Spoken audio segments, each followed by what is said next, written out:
Hello, this is Zach Brunner of FlurrySports, and today let's talk some fantasy football. We are getting to that point in the summer where the fantasy football debates begin to happen. Everyone's setting their own opinions and determined to prove other people wrong. Is it right? Probably not. Am I going to do it? Yeah, hell yeah.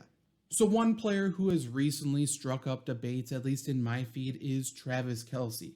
No, we are not going to debate if Travis Kelce is a good player, if he's the best fantasy football tight end. Because if you do not believe Travis Kelce is the number one tight end in fantasy, I guess I just don't really know what to do for you.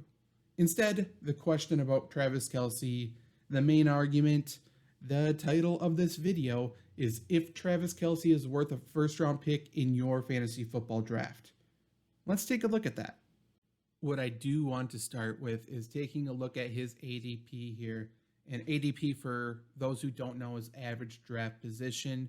So as you can see, Travis Kelce's ADP is 109 in PPR leagues according to Fantasy Football Calculator. That means he's going 9th overall. It also means that if you're in a league that's 10 teams or larger, you probably need to be using a first round draft pick if you want to walk away from your fantasy draft with Travis Kelce.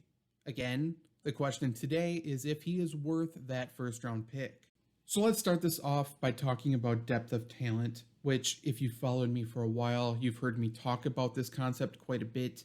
And by no means is this unique to me. It's not a unique concept. But we should talk about the quarterback position first. Despite there being, at most, 32 starting quarterbacks in a given week, the quarterback position's pretty deep for fantasy.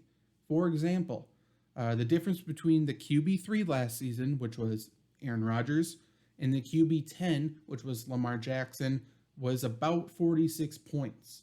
And that's with Jackson playing one less game. That means that on average, there's about a 2-point difference between last season's QB3 and QB10. For a more extreme example, let's talk about Josh Allen, who was the QB1 last year, and Cam Newton, who had a bad season by all accounts, but was still QB16 for fantasy football. There was still only about a 7-point difference on average between Josh Allen and Cam Newton. The tight end position, on the other hand, is not a position of depth. It's a position of scarcity. Kelce obviously was the top dog last year. Tight end 1 averaged 20.9 fantasy points per week, again in PPR leagues. In a typical fantasy league, asks you to start the same amount of tight ends as quarterbacks, which is 1. I think it's relevant to compare the same numbers. So tight end 1 and tight end 16, who was Jonnu Smith last year. Jonnu Smith averaged 10.9 less points than Travis Kelce on a given week. Not only is there a massive difference there, but there's a massive drop off at the top of the tight end position as well. I just said Travis Kelce averaged 20.9 fantasy points per week. Darren Waller, who was tight end 2, averaged 17.4. And then tight end 3, who is Robert Tonyan, averaged 11. After that, between tight end 3 and tight end 16, there was only 36.4 total points that separated them, which is nothing. So, Zach, what the hell does all that mean? And I apologize for throwing so many numbers at you. Hopefully your eyes just didn't glaze over like you're in a high school algebra class or something. Let me break this down quickly and simply. In short, having Travis Kelce as your starting tight end gives you a massive positional advantage over everybody. Darren Waller was great last season. He's the only comparable player. He still, on average, had 3.5 less points per week than Travis Kelce. And then over every other starting level tight end, Kelce averaged 10 more points than them. So you are walking into a matchup against pretty much everybody in your league with a 10-point advantage at a position immediately. That's massive. But Zach, wouldn't that be true with any other position that you drafted there? Like the running back that you drafted there would have a big advantage over the next running back. Well, no, not really actually.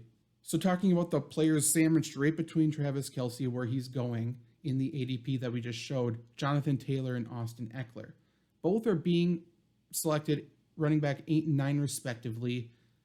RB8, Jonathan Taylor, averaged 15.4 fantasy points per game last season. Assuming you're taking Kelce towards the back end of the first round, right? That's where he's going. That means you're going to loop around and get probably RB9 to 12, somewhere in there. So at most, RB12 averaged about 3 points less than the RB that you would have selected there instead of Kelce.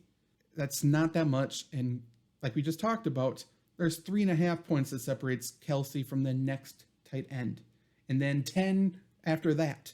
So there's a much larger difference between Kelce and the rest of his position.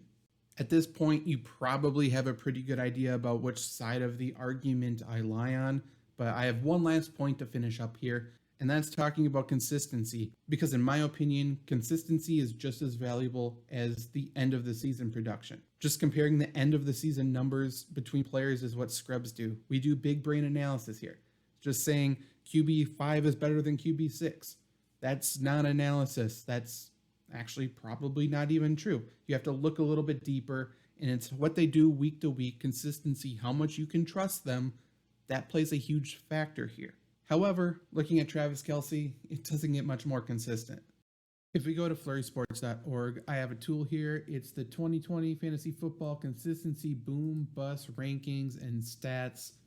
This is a really good tool, not to toot my own horn or anything, but whether you're in a season-long, a redraft league, a dynasty league, best ball league, this tool can really help you in a number of areas, because not only does it tell you who were the top performers in a given week or who busted, it's who is a starter, who has the consistency. I find that to be incredibly important. And like I said, go to FlurrySports.org if you want a breakdown of what a boom, a bust, and everything means, because a tight end boom is not the same as a running back boom. But in the case of a tight end, we're focusing on Travis Kelce here. If a tight end finished top 3 at their position in a given week, I consider that a boom performance. Finishing top 12 is a starter, outside the top 18 is a bust. So looking for Travis Kelce, don't have to go very far. Travis Kelce's right here. Number 1 tight end, obviously. He was a boom, a top 3 tight end in 60% of the weeks he played. He was a starter in 93.3% of the weeks he played. Looking at Darren Waller here. Darren Waller, the tight end 2 in fantasy, was not considered a starter in almost a third of his games. I don't want to lose a third of my games. So, talking about tight end 2, he finished tight end 2. He must be the second most valuable tight end. In my opinion, he probably isn't. I'm not looking to lose a third of my games. I'm looking to win every single week. You talk about consistency. You talk about week winning upside. Travis Kelce, tight end 1. There's very few players who can do what he does. So, Zach, is Travis Kelce worth my first round pick? Yeah. You want somebody who can give you week winning upside with your first round pick. Well, Travis Kelce was a top 3 player at his position 60% of the time. You want someone with consistency for your first round pick, because they really should be a set it and forget it type of player, right? Well, Travis Kelce was a starter, according to my formula, 93.3% of the time. It doesn't get much more consistent than that.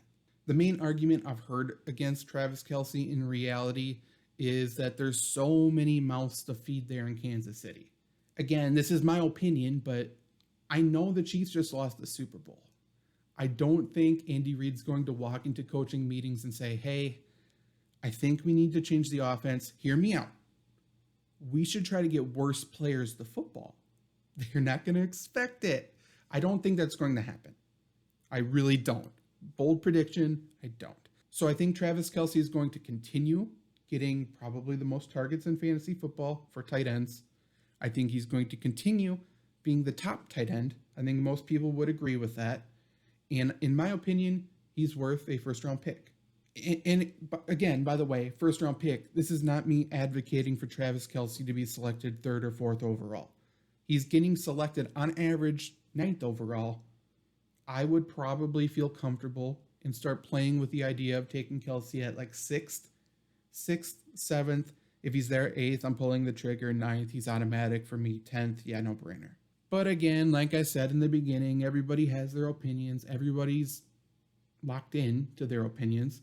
I'm mostly talking to people wavering in the middle, actually questioning it, but make the decision that you feel comfortable with. This is your team. If you honestly will not feel comfortable and you will lose sleep at night because you took Travis Kelce and you passed up on Austin Eckler, if you cannot stand the idea of somebody else having Jonathan Taylor on their team that's not you, take Jonathan Taylor. Do the decision that makes you most comfortable. This is me just saying, don't feel stupid for doing so. Don't feel bad for taking a tight end first round, because Travis Kelce is not just a tight end.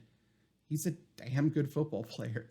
And he is as consistent as it comes, which is something the tight end position severely lacks. So, do you agree with me? Do you disagree with me? It doesn't really matter. I want to hear from you.